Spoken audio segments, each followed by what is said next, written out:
I just got a phone call and it ruined my video.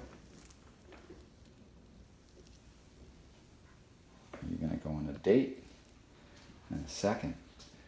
So I was trying to show some python breeding and just kind of talk a little bit about some of the aspects. So I have this female. This is cow retic. And she's shedding. And I'm gonna keep moving. Nope, she says, no, no, no. I don't want to move. So she's a little geeked out, so you have to have respect for these animals too. So basically, here I am. I'm kind of poking her. I smell like a male. And I'm doing a lot of things, like I was peeling skin off her and stuff like that. And I'm basically walking all around in front of her. And basically kind of like making her a little bit nervous.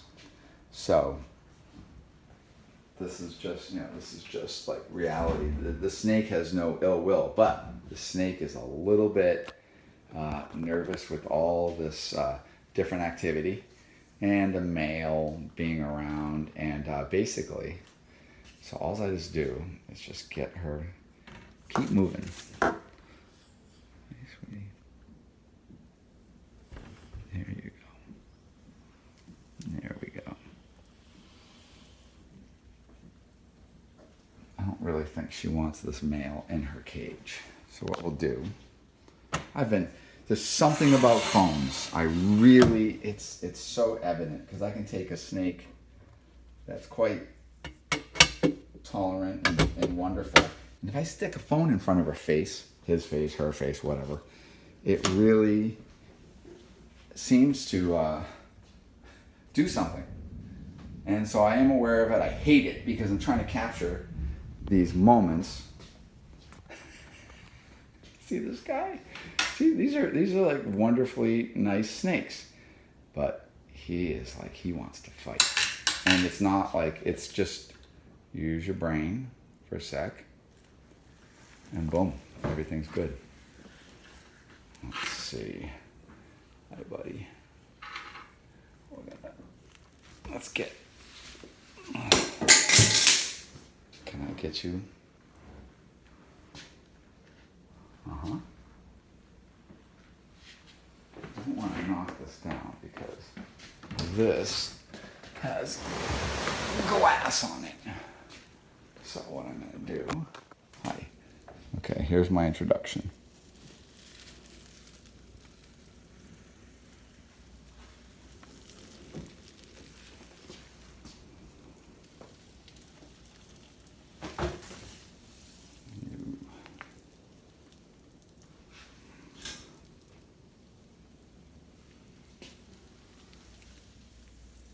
So he is all jazzed up. Woo! See right here? Excited, testosterone just jacked, going crazy. So this is all part of it. I want to note something. So if you do have reticulated pythons, or some snakes like amethystine pythons, there's certain kind of snakes that get really combative, and even male iguanas. And this is due to hormones spiking in them. So always remember, once a male retic, 6 foot, 7 foot, or larger starts maturing, and we start going into the fall, where the days are shorter, a little bit cooler at night, the humidity is drier. All these things are cues for this guy to start breeding. When we start interacting with these snakes, and they start moving their bodies like that, just be aware. Use your friggin' noggin and remember what I said. Have a little respect for these guys because sometimes they get a little confused. And, we are the smarter creature, but we need to, remember that. There are, there are rules to everything. Just like you don't go and put your face in your dog's dish and growl at it. There's just things you just don't do. And you want to be smart when you're dealing with such awesome beasts. This is, just like a horse handler or a Chihuahua handler. All these different things. There's just things that are just rudimentary. And this is one of them. But look at these things. Aren't these things fantastic? So we're getting a lot of activity here. They're meeting. He's all jazzed up. She's like, I hate you and your phone.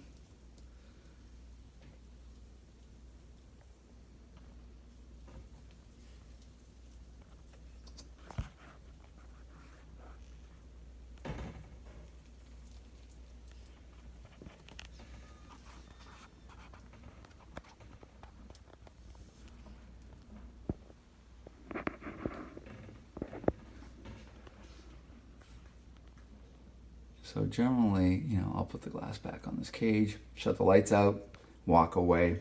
Retic breedings can be very short or they can be lengthy, but generally short. Compared to, say, if I was breeding carpet pythons. Carpet pythons will they'll engage, lock up for like a day sometimes. It's just ridiculous. And obviously blood pythons and everything else. But retics can be really sneaky. And contrary to what people think, retics are not an easy snake to breed.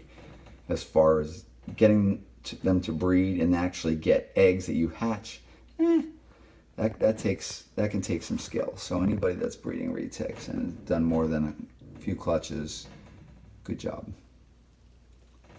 Okay, I guess we'll say goodbye to this pairing.